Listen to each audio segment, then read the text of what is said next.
Well, hello everyone. In today's episode, we shall discuss the competency of parties to the contract. Who can enter into a contract? Only a major person, person of sound mind, and a person who is not disqualified from entering into a valid contract. So let us revise these provisions with lot of examples. Section 38, minor, is very frequently asked as a case-based question. Refer my law compiler a detailed question bank to practice case-based questions. So without wasting any time, let us discuss capacity of parties. Welcome back, my dear students. Welcome to another episode of Law Ka Audio Nama with me, CA Preeti Agarwal. I hope you are enjoying these audio revision lectures because we are not only revising the concept, but I am also highlighting the keywords, the important sentences, provisions that you need to actually learn and write it as it is in the exam. We are also highlighting the important section numbers that you have to learn, it is compulsory. And then, yes, we are also discussing various charts which will help you to simplify the concept and learn. See, these audio revision lectures will help you to recall the concept in the exam. That is very important. And I'm sure that my voice will ring in your head and you will message and tell me, ma'am, we could hear you talk and give the answer. We were only writing. So I want you to be able to write everything perfectly in the exam. Students, if you are enjoying these lectures, do share them with your friends. Ask them to visit my website capreetyagarwal.com and they can also purchase these lectures directly from my website. Okay, so let us discuss one new unit, capacity of parties. Students, up till now we have discussed what is offer, what is acceptance, what is consideration. Now we will discuss the other essential elements of a valid contract. In these other essential elements, we are going to discuss capacity of parties, free consent, void agreement, wager, etc. Possibility of performance. We are going to discuss all the remaining essential elements. Firstly, we are going to discuss capacity of parties. Then in the next part B, we will discuss free consent. Okay. So these are the other essential elements of a valid contract. Let us discuss the first one, that is capacity of parties. Capacity, or also known as competency or capability. So who are capable of entering into a valid contract? Tell me. Yes, you're absolutely right. Only a major person, person of sound mind, and person who's not disqualified from contracting by any law to which he is subject. Only they can enter into a valid contract. And where is all this written? This is covered under section 11. So, as per section 11, only a person of sound mind, only a person, only a major person, a person of sound mind, and one who is not disqualified from contracting can enter into a valid contract. You use the word capacity or you use the word competency or capability, they all mean the same. Okay. So, yes, section 11 is very important for us. If a question is asked on capacity of contract, then you have to compulsorily write section 11. This section number has to be quoted in your answer. There are marks for this. Okay. So, as per section 11, only a major person, person of sound mind, and someone who is not disqualified from contracting can enter into a valid contract. So, can I say in other words that a minor cannot enter into a contract, a person of unsound mind cannot enter into a contract, and a person who is disqualified from contracting cannot enter into a valid contract? Now, let us go through the provisions of minor. We know that minor cannot enter into a contract. Any agreement with minor is void ab initio. You will be surprised to know that the Indian Contract Act actually does not define a minor. Minor is actually defined in the respective act. So the Contract Act takes the definition which is written in the Indian Majority Act 1875. See, generally, students, these terms are defined in the act itself. So if we are studying the Indian Contract Act, it should ideally, okay, it should ideally define minor, or it should ideally define a major person. but it is not defining it. Instead, it is considering the same definition as given in the Indian Majority Act. And as per the Indian Majority Act, every person who is domiciled, it means someone who is staying in India, will attain the age of majority on completion of 18 years. That is same for boys as well as girls. So the Indian Contract Act also considers 18 to be the age of majority for the Contract Act. But there are two exceptional circumstances wherein the person will attain majority when he completes 21 years of age. So this is an exception. Now, only when guardian is appointed by the court to look after the minor and his property, or a court of wards has been appointed for the superintendence that is in charge or supervision of minor's property. So can I say, in property related matters, the age of majority is considered as 21. Okay, so in these two cases, the age of majority is considered 21. Now let us go through the position of agreement with a minor. Will a theory question be asked on this? I don't think so. They will ask you case based questions only. Okay, but yes, if a theory question is asked, they may ask you to write what is the position of an agreement with or by the minor, and explain any two in detail. So you have to list all and explain any two. Okay, now first let us go through the provisions, and then I will also read out a list for you so that you can learn that list. You can learn the head points. Now, an agreement with minor is void. It's not just void, we know that it is void ab initio. It is void right from the beginning. Any agreement with minor is void. And why is it void? Because minor is incapable of giving a promise imposing legal obligation. So minor is incapable. These are the keywords. He is incapable of giving a promise imposing legal obligation. Minor cannot be promisor because he is not capable of fulfilling the promise. See, if you're not capable of fulfilling the promise, you cannot be a promisor.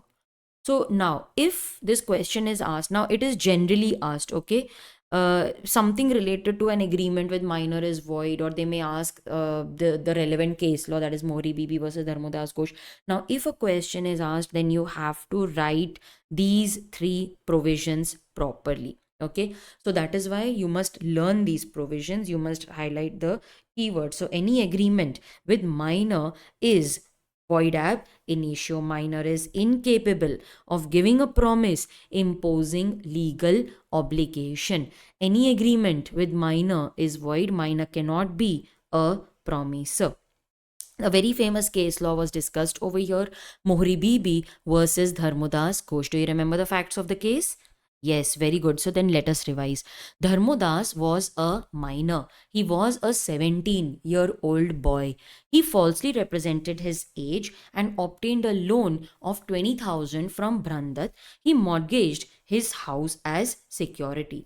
So Dharmodas, he falsely represented his age and he obtained a loan against his property for 20,000. The loan amount was 20,000, but actually he took only 8,000 rupees for the time being. Okay, so the loan amount decided was 20,000, but he actually got only 8,000 from Brahmdat. He said, I need only 8,000. So Brahmdat, he lent 8,000. Now Dharmodas was very smart. He went to the court. He said, quote, Judge, I am a minor. I cannot enter into a contract. Any agreement with me is void.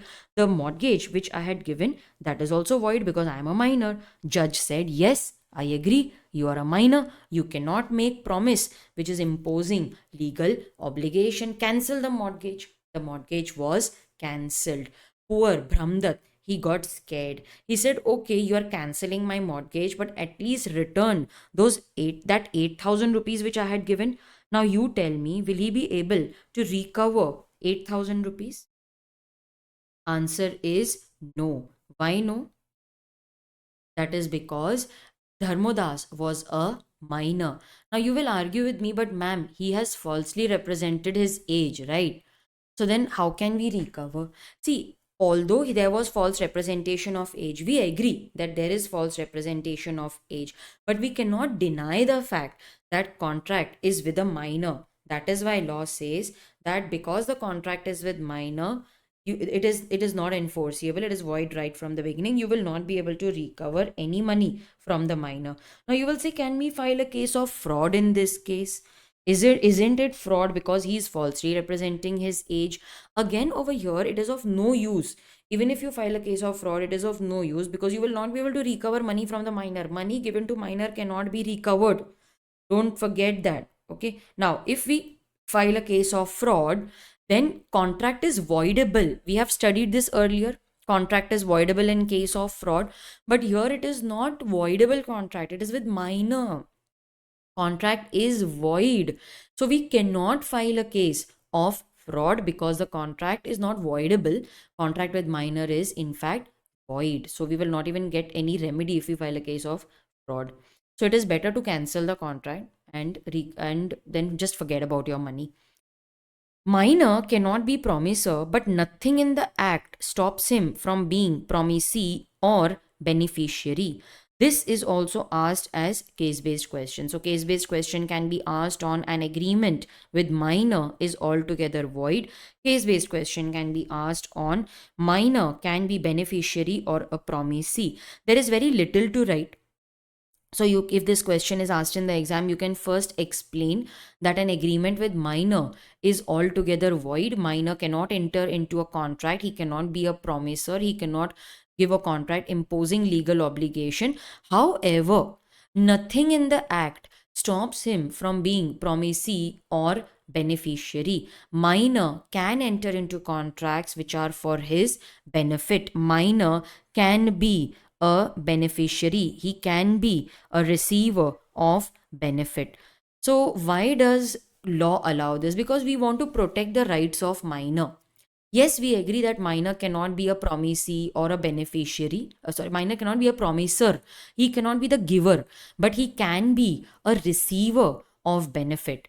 So any contract which gives benefit, which gives benefit to the minor, okay, wherein he is not required to bear any obligation, then that agreement is valid. If this question is asked in the exam, the second bullet point, which you can see on the screen, is important. You need to write that as it is. A contract which is of some benefit to the minor, under which he is required not to bear no obligation, that is valid. You can change the wording slightly, but yes, this sentence must be mentioned in your answer. Okay. Now, so minor can be a beneficiary.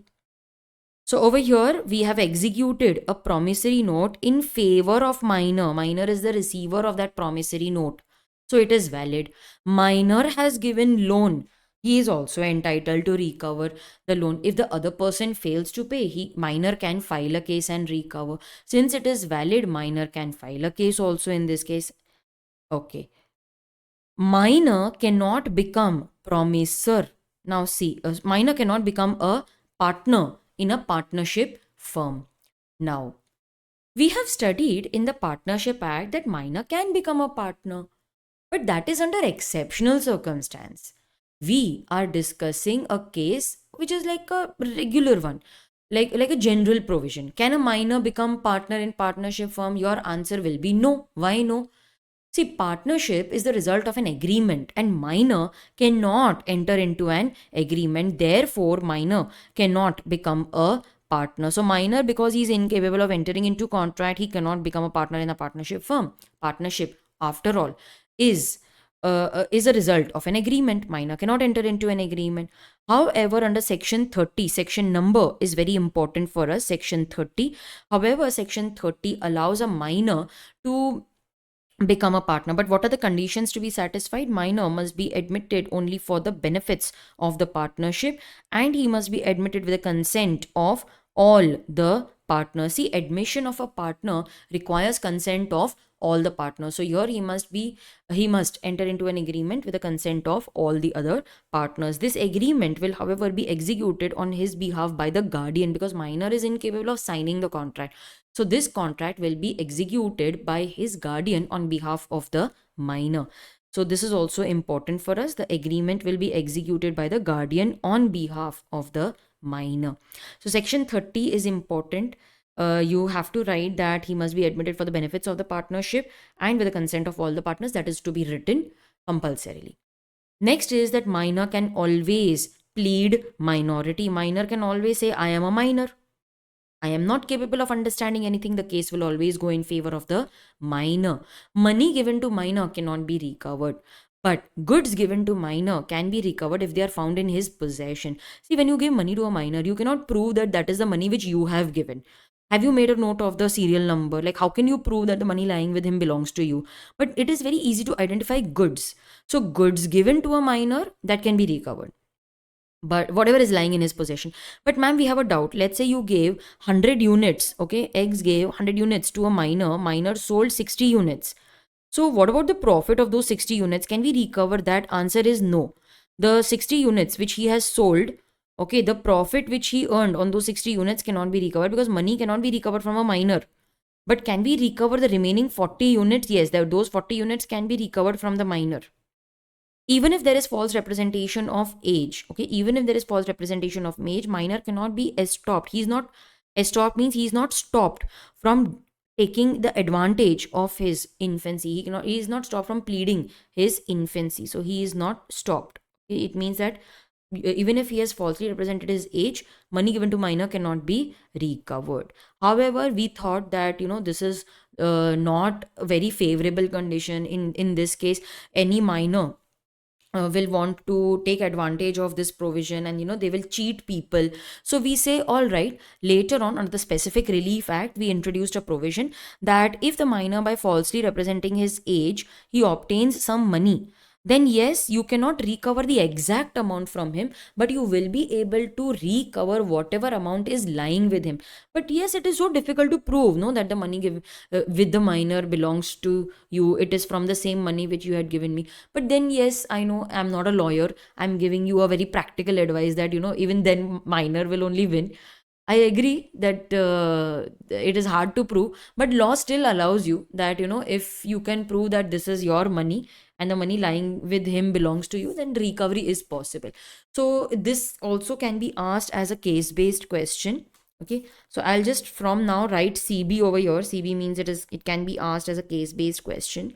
So yes, he cannot be compelled to restore the exact amount. So we cannot ask him to give the exact amount, but yes, whatever is in his possession, that amount can be restored, can be asked as a case-based question. This is also very important for case-based. Ratification on attaining majority is not allowed. Ratification means you can go back and confirm.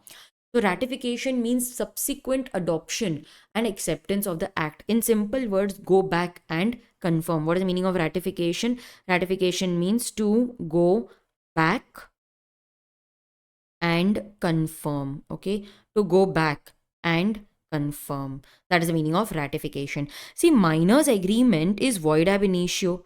Then you cannot ratify it. It is already void right from the beginning. You cannot by ratification convert void contract into valid contract.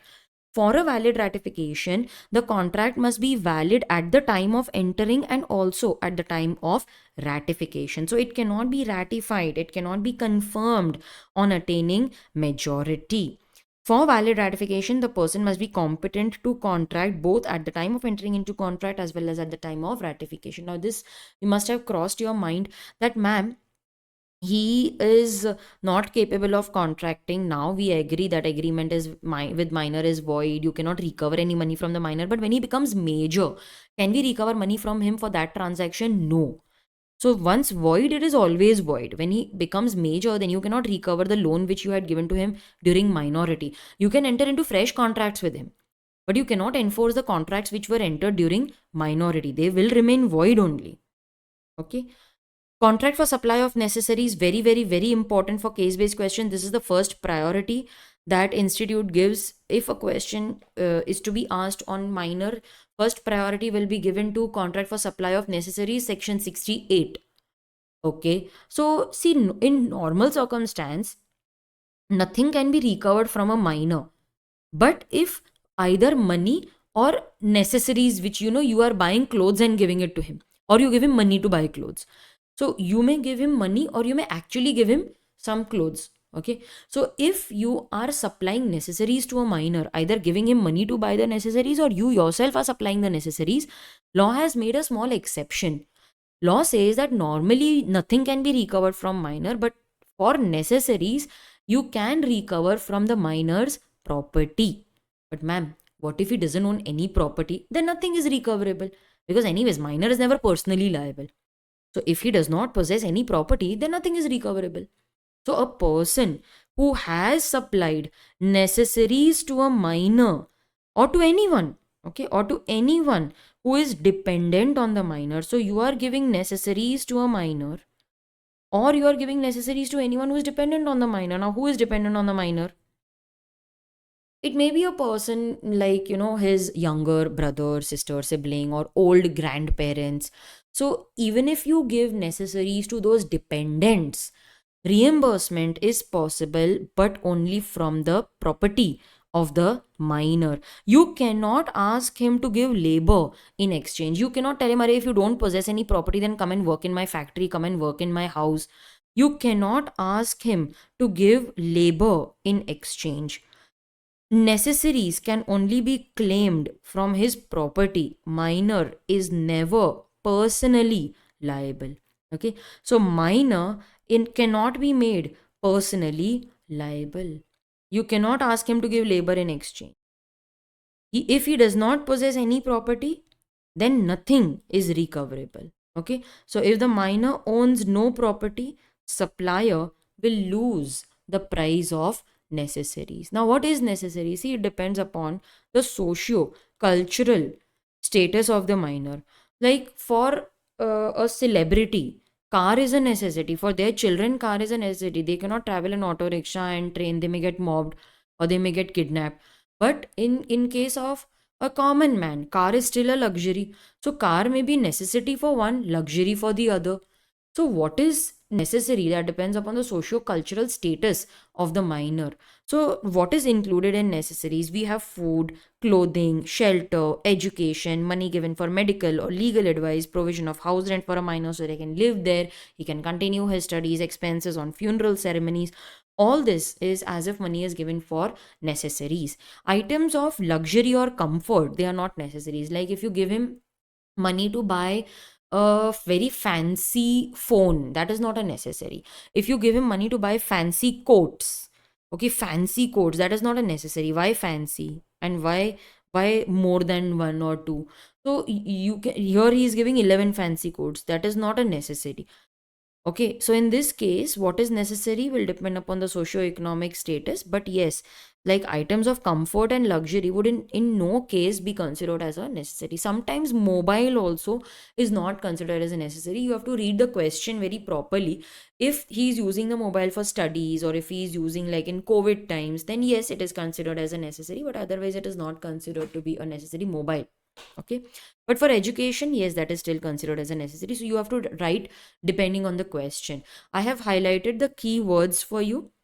So necessary may be given either to a minor or to anyone who is dependent on the minor. Recovery is only possible from the property of the minor. So I have highlighted the keywords. Necessaries include food, clothing, shelter, education, medical, legal advice, any money given for the house rent of a minor, or money given so that he can carry out funeral ceremony of his parents or grandparents. Any necessaries which are given cannot be, you cannot recover them personally. You cannot ask him to give labor in exchange. You cannot say that if you don't have any property, then come and work in my factory. If the minor owns no property, then the supplier will lose the price of necessary. Nothing can be recovered from the minor. All the provisions have to be learnt by heart. You have to learn along with a section number. Section number is also very, very important. Okay, section number is very important. All right, let us continue. Contract by guardian. See, minor can enter into contracts which are for his benefit, but he's a minor, no, after all. So who will sign the contracts for him? Who will enter into contract? It will be by the guardian. The guardian can enter into contracts. Contracts are valid also. You can file a case against the minor, and minor can also file a case. Okay, so it is enforced by the minor or against the minor. Enforced by the minor means minor can sue. Enforced against the minor, it means case can be filed against the minor. So enforced by, okay, enforced by, it means that minor can sue. All right, minor can sue, and it can be enforced against the minor, it means case can be filed against the minor. In other words, minor can be sued. Okay, so minor can sue, minor can be sued. What are the two conditions? The contract must be within the scope of authority of the guardian or manager, and it must be for the benefit of the minor. These are two very important points. But minor or guardian cannot bind the minor in contracts for purchasing immovable property, or for yes, for sale. Yes, you can be ordered by the court for sale of property, because if you don't sell, how will you pay for necessaries, no? So for sale, yes, the guardian can be authorized for certain sale of minor's property, but for buying, no, because you cannot bind the minor. No, I cannot say I have purchased house in the name of my son, now my son will make the payment. How can he make the payment? He's a minor. So you cannot hold the minor liable to pay for necessaries. How can the minor pay for necessaries? So you cannot buy the property in the name of a minor. Okay, minor as agent. Yes, the next position is, what if minor is appointed as an agent? Now, who is an agent? Agent is merely a connecting link between the principal and the third party. Okay, so agent is merely a connecting link between the principal and the third party. Now, because the agent is just a connecting link, in fact, his name doesn't even appear in the contract.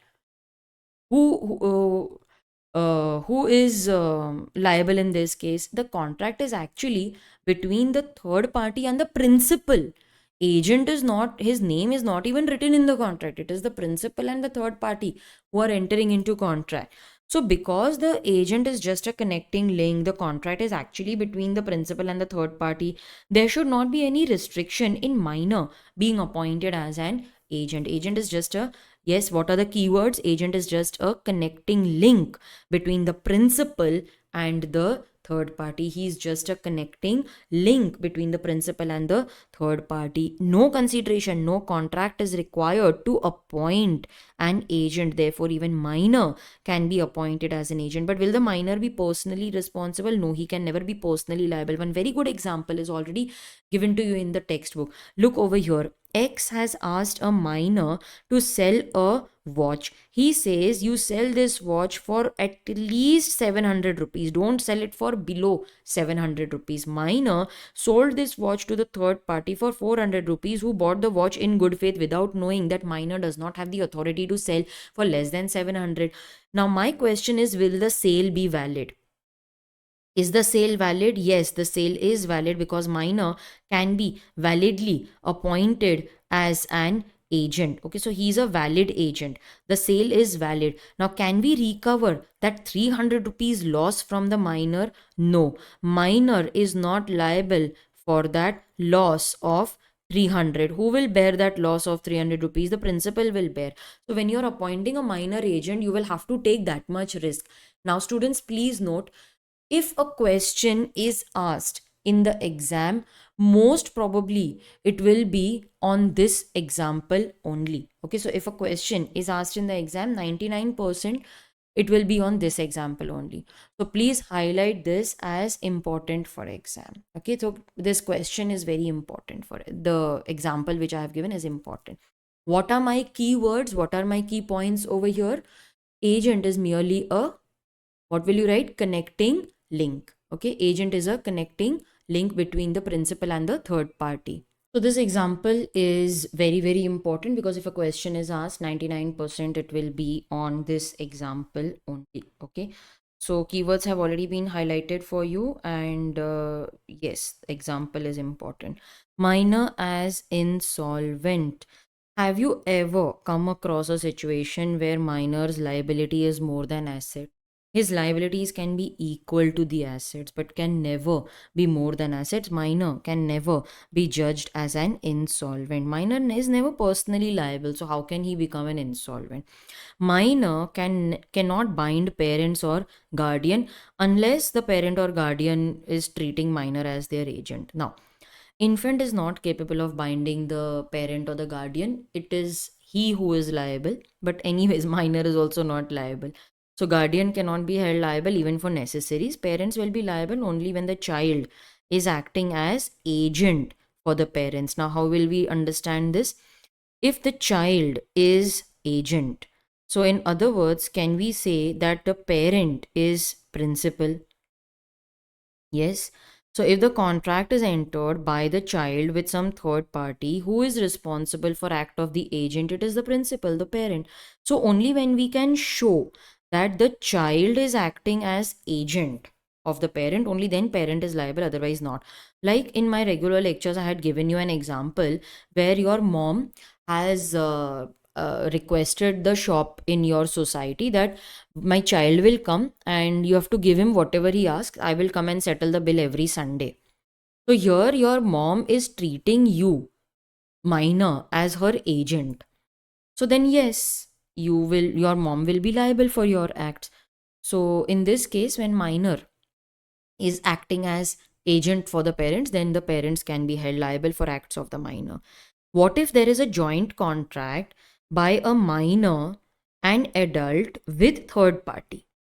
Okay, minor and adult are entering into contract with third party. Then against whom can the third party take action? The third party can take action only against the adult. Minor is not liable. Surety for minor. Now, this also requires some knowledge of indemnity and guarantee, but I am assuming that these are revision lectures, so you already have some idea about who is the principal dater, who is a surety, etc. Okay, I'm assuming you already have an idea. Now, in a contract of guarantee, yes, in a contract of guarantee, there are three parties, therefore it's a tri-party agreement. The first, that is the primary contract, it is between the creditor and the debtor. This is the primary contract. Okay, this is, let me write over here, primary contract. What about the secondary contract? The secondary contract, it is between the creditor and surety. Then there is also an implied contract between the surety and the debtor. Okay, now the main contract is between the creditor and debtor, that creditor has given goods to the debtor, debtor will pay for it. But if the debtor defaults, then the creditor will recover that money from the surety. After the surety pays, okay, it's implied, it is understood that he is not here for charity. After he pays, he can recover that money from the debtor. Okay, so this is what happens in case of contract of guarantee. Now let us introduce minor over here. Okay, so what if the surety is giving guarantee for a minor debtor? So here debtor is minor. What will happen to this contract? It is void. Will the creditor be able to recover money from the debtor, minor debtor? No. Then from whom will the creditor recover? Creditor will recover it from the surety. Is anyone minor over here? No. This agreement is valid. Once the surety pays, will he be able to recover from the debtor? No, because debtor is minor. This agreement is also void. Some students ask me, ma'am, can we write void ab initio? Yes, you can write void ab initio. The effect is going to remain the same. That agreement is not enforceable by law. So here the primary contract is void because debtor is a minor and you cannot enter into contract with minor.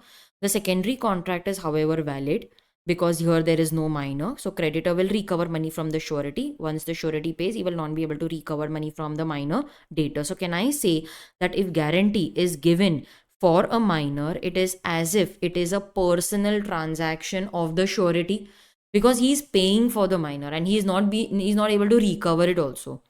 So it is like as if it is his personal transaction. So whenever guarantee is given for a minor, it is treated as if it is a personal transaction of the surety only. Okay. Minor as shareholder. Can we allot shares to a minor? No, minor cannot make application. Shares cannot be allotted to a minor, but he may become a shareholder by transfer or transmission.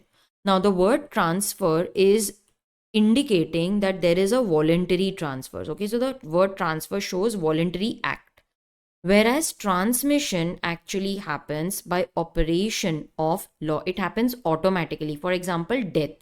So, father died and the son got those shares, so it automatically happens by operation of law.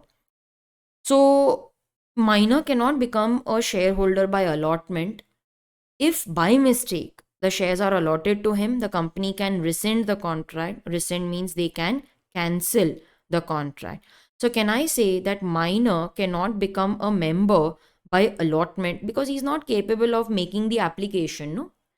He cannot make an application. Application is like offer. Allotment is acceptance. You enter into a contract. Minor is incapable of entering into contract. So minor cannot become a member by allotment. But yes, minor can become a member by transfer or transmission. Okay, he can become a member by transfer or transmission. Minor may be liable for tort. The word tort means civil wrong. Okay, the word tort means civil wrong. Civil means that there is no criminal act. You can only claim damages. So if the party has suffered damages, that can be claimed. Now pay attention to the examples in this case. Okay, the examples are very important. Now, a minor hired a horse for his own riding. Now he lent the horse to his friend. Friend's negligence killed the horse. Is the minor liable in this case? Law says yes. This was an unauthorized transaction. Okay, it was an unauthorized transaction.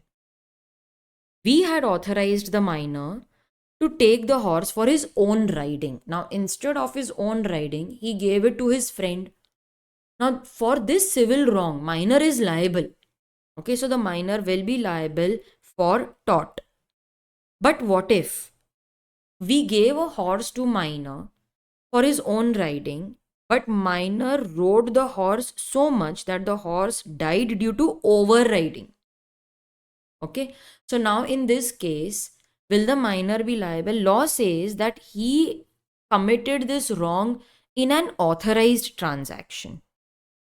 Okay, this was an authorized transaction, and in this authorized transaction he has committed something wrong. So here the minor is not liable. So here minor cannot be liable for tort. Okay, since he was not liable on the contract himself, he is not liable for tort as well. He is not liable for the contract. Why? Because it is with minor, no? Ma'am, in the earlier case, then how was he liable? Because see, we had authorized him to ride the horse. So for that, minor will not be liable. But if he gave the horse to his friend and the horse died because of the friend's negligence, then the minor is liable, no? You cannot just leave the minor every time. So your minor is liable. So can I say in case of unauthorized transaction, minor is liable for tort? Minor is liable for tort. But in case of authorized transaction, minor is not liable for tort because it is authorized. So this is how you will remember. Tort means civil wrong. Now let us do a quick recap of the head points that we covered over here. Yes, now just listen to me, okay? Position of agreement with or by a minor. The first provision is that an agreement with minor is altogether void. It is void ab initio. Minor cannot be a promisor. But nothing in the act stops him from being promisee or beneficiary. Minor can be a receiver of benefit. The third position, minor cannot become partner in a partnership firm because he is not capable of contracting. However, he may be admitted for the benefits of the firm with the consent of all the partners by an agreement executed on his behalf by the guardian. Minor can always plead minority. Minor can always avoid the payment by saying that I am a minor. Case will always be decided in favor of the minor. Even if there is false representation of age, money given to minor cannot be recovered. However, later in the Specific Relief Act, we have allowed the minor, or we have allowed the third party to claim money, but minor cannot be compelled to restore the entire amount. You cannot compel him to give the entire money. He can only be compelled for whatever is remaining in his possession. He cannot be compelled to pay an identical amount. Ratification is not allowed on attaining majority. Minor's agreement is void right from the beginning. It cannot be ratified on him attaining majority. Once void, always void. Contract for supply of necessaries, section 68, important for exam. Person who has supplied necessaries to either minor or to anyone who is dependent on the minor can claim recovery from the property of the minor. Minor cannot be made personally liable. We cannot ask him to give labor in exchange. If minor does not own any property, supplier will lose the right to claim the price of necessaries. Contract by guardian. Yes, contract can be entered by the guardian for and on behalf of the minor, but the contract must be within the scope of authority of the guardian and it must be for the benefit of the minor. Minor can be appointed as an agent because agent is merely a connecting link between the principal and the third party. The principal is liable to the third party. Agent cannot be liable even for any loss. You cannot hold him personally liable. Principal is liable for acts of the agent to the third party. Minor as insolvent, he cannot be declared insolvent. Minor cannot bind parent or guardian unless the child is acting as agent of parent. In case of joint contract between minor and adult, only the adult can be held liable. The contract can be enforced only against the adult, not the minor. If you are acting as surety for the minor, it is as if it is your personal liability. Minor is not liable, surety is liable. Minor cannot become a shareholder by allotment. If by mistake shares are allotted to him, then that allotment will be cancelled. Minor can become a member by transfer or transmission. If the act is unauthorized, then the minor is liable for tort, but in case of authorized transaction, minor is not liable for. So these were the provisions of minor. Next, let us discuss contracts by person of unsound mind. Unsound means a person who is not rational, he cannot take decisions, he cannot form rational judgments. Any agreement with unsound person is also void. Over here, yes, can he enter into contract when he is of unsound mind? No. Can he enter into contract when he is of sound mind? Yes. Who is a lunatic? Lunatic means crazy person, mad, deranged person. It means that he is mentally disturbed due to some mental strain. These are the keywords: mental strain or other personal experience. However, he may have certain lucid intervals of sound mind. Lucid means time period when he is of mind. So, person is usually sound mind, but sometimes he becomes of unsound mind. He cannot enter into contract when he is of unsound mind. Person is usually of unsound mind, only sometimes he becomes of sound mind. He can enter into contract only when he is of sound mind. What if necessaries are supplied to such incapable person? Necessaries can be recovered from the property of this person. So can I say the position is same as that of a minor? So agreement by unsound person is anyways void, but for necessaries, recovery is possible. So necessaries may be given either to unsound person or they may be given to anyone who is dependent on the unsound person. Recovery is possible. We also have different kinds of unsound person other than lunatic. We have idiot who is permanently unsound. He can never enter into contract because he is always of unsound mind. Drunken or intoxicated person. So usually he is of sound mind. Only sometimes when he is drunk or a person who is delirious from fever. Delirious means he is in a semi-conscious state. So that way he is of sound mind, but only in this condition he is considered to be of an unsound mind and he cannot enter into contract while such delirium or drunkenness lasts.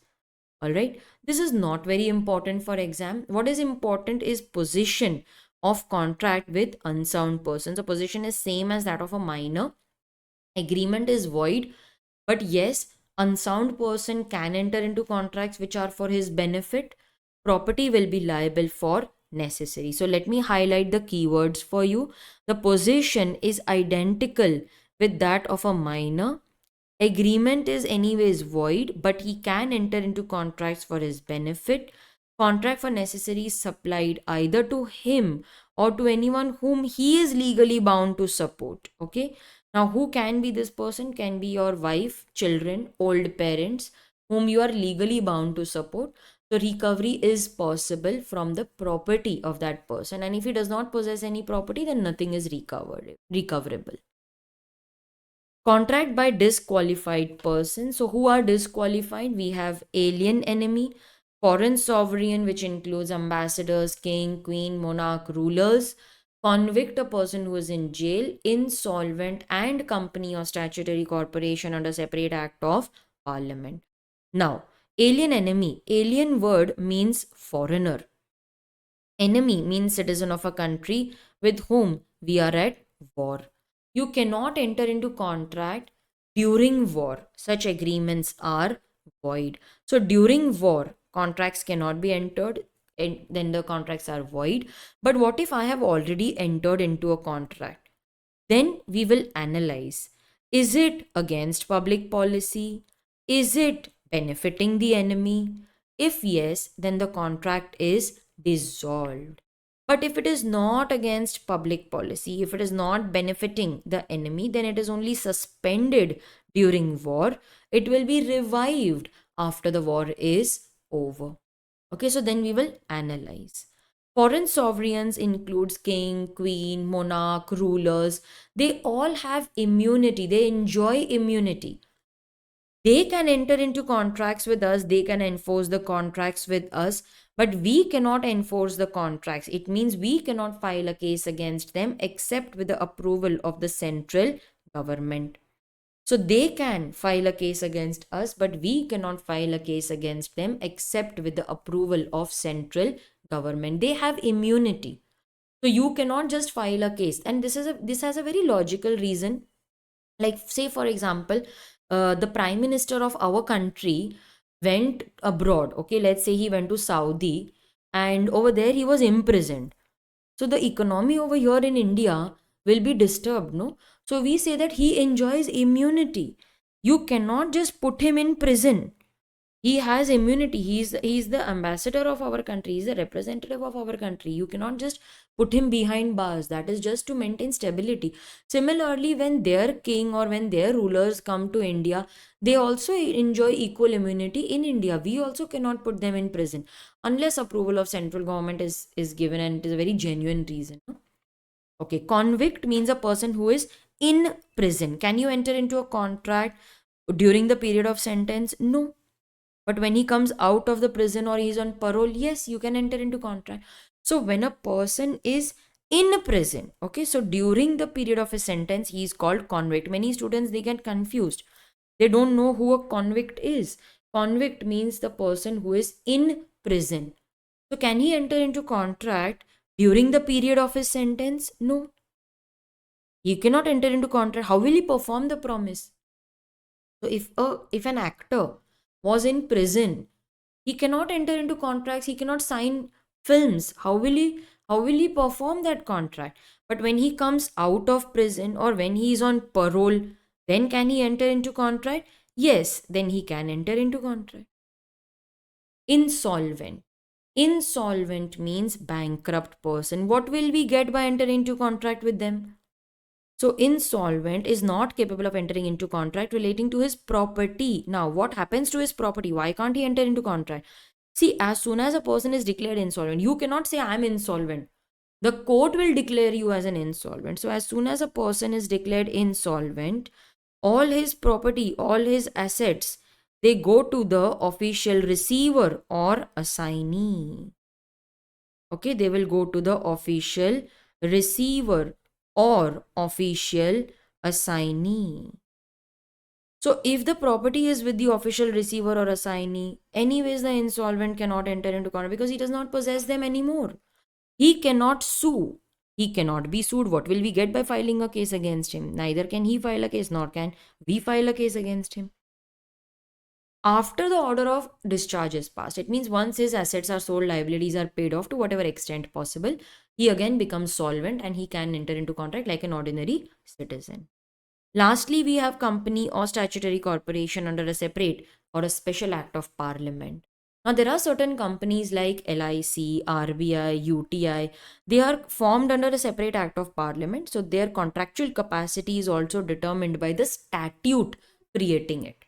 In case of a company, it is governed by the memorandum and articles of association. So, memorandum basically governs the contractual capacity. Now, the memorandum will define what a company can do. Okay, what can a company do? Company kya kaam kar sakti hai and how it is to be done. So, this is actually the scope of powers of the company. Like, company is a garment manufacturing company, so it can manufacture garments. So, what is the scope of powers of the company? Now, but how it is to be done? Okay, how? Kaise karna hai? How it is to be done? What are the rules to be followed? What are the regulations that it needs to follow? What is the procedure that will be mentioned in the article? Even restrictions on those powers. Like, we cannot give unlimited powers, no, to the management of the company. So the restrictions are also mentioned in the articles. The restrictions are also mentioned in the articles. So what a company can do, what are the contractual powers, contractual capacity that is determined by the memorandum. So company can enter into only those contracts which are authorized by the memorandum. Anything beyond that is ultra vires. It is beyond that and it is ultra vires, hence void. What is the meaning of ultra vires? Ultra vires means beyond the powers. So you cannot enter into contracts which are beyond the powers of the memorandum. You are disqualified from entering into contracts which are beyond the powers given in the memorandum or the statute. Okay, you are disqualified from doing that. So, what are the disqualifications? Who all are disqualified? Alien, enemy. You cannot enter into contract during war. But what if the contracts are already entered before war? Then we will analyze them. If they are against public policy, they will be dissolved. And if they're not against public policy, then they're only suspended during war. They will be revived after the war is over. Foreign sovereigns, ambassadors, they include king, queen, monarch, rulers. So they enjoy privilege, they enjoy immunity. They cannot be sued except with the approval of the central government. Convict means a person who is in prison. He cannot enter into contract during the period of sentence, but if he is out of the prison or he is on parole, then he can enter into contracts. Insolvent, he's a bankrupt person. He cannot enter into contracts for his property. He cannot sue. He cannot be sued.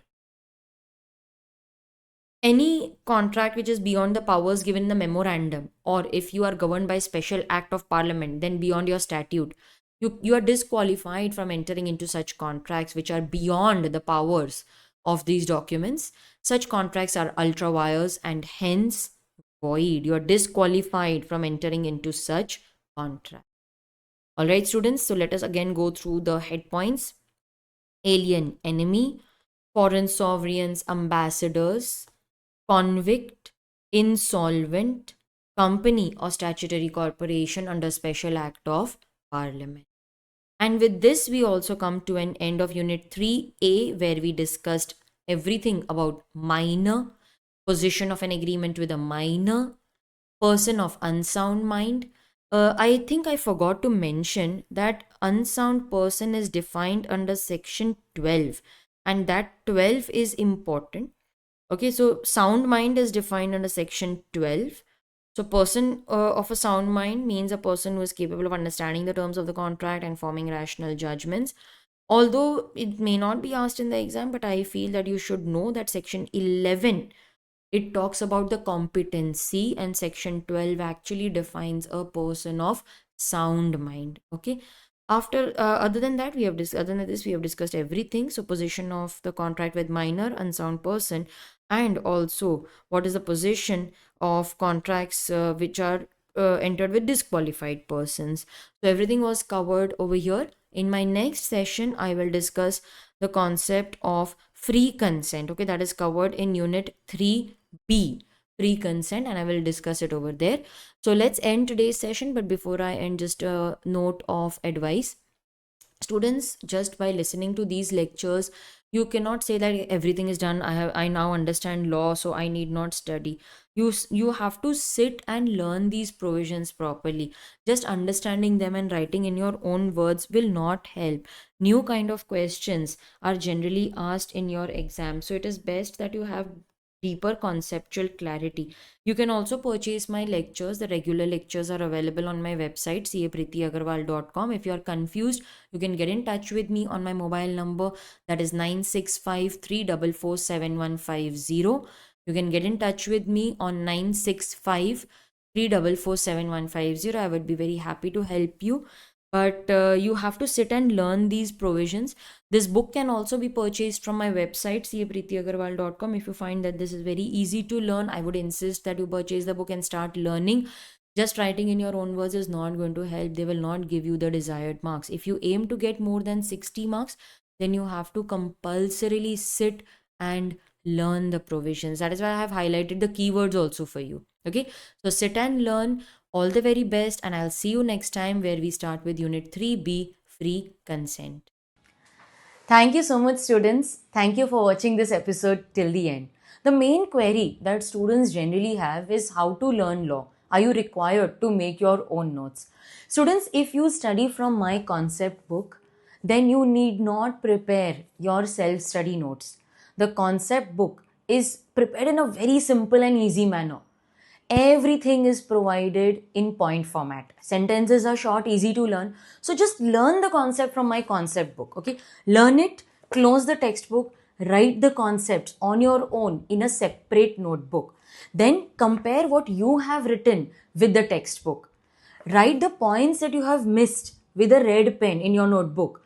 Do this for every concept. Pick up one concept, learn it, close the textbook, write it in a separate notebook. Compare what you have written with my textbook. Find your mistakes. Write that in red. See, this is how you will be able to learn each and every concept by heart. Alright, so this was all for today. I'll see you in the next episode. You are listening to Law Ka Audionama by CA Preeti Agarwal, simplifying law.